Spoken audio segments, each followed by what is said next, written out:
maanta waxaa idin hayaa cashir aad iyo aad muhiim u ah kaasoo lahaa maxaa wax lagu duwaa macnaha.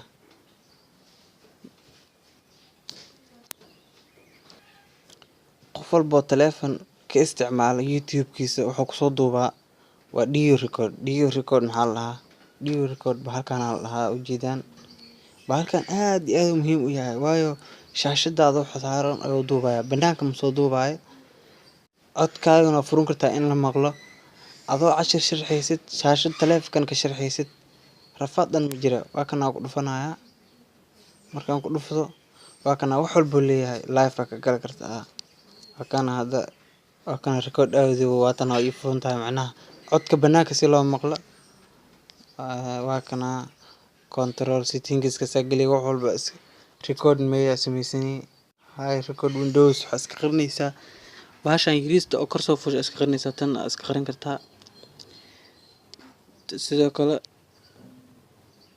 app kale ku dul furan kartaa. Wax badan oo ka anfacaya. Recording marka oo macnaha shaashada ay off tahay oo shaashada kale ka danta asina istaaga oo furan kartaa. Qof markuu ku soo baxo istaaga furan kartaa screenshot furan kartaa. Barashtan waxa la macnaha calaamado ku yeelaa nasaan koob wax ku geliso. Inta kana video-ga as dhexdiisa ku sii habeyn kartaa. Asak ku dhex habeyn kartaa asiga naftiisa live uu leeyahay oo ka gali kartaa ana hadda internet ii furno settings ku kaasa.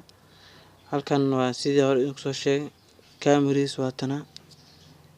Markaas aan dhahayd intana ku saddexdan xabba ku soo bixisa. Save tan waa tana. गोरी तेरा ठुमका बड़ा kinky kinky type दा गोरी तेरा ठुमका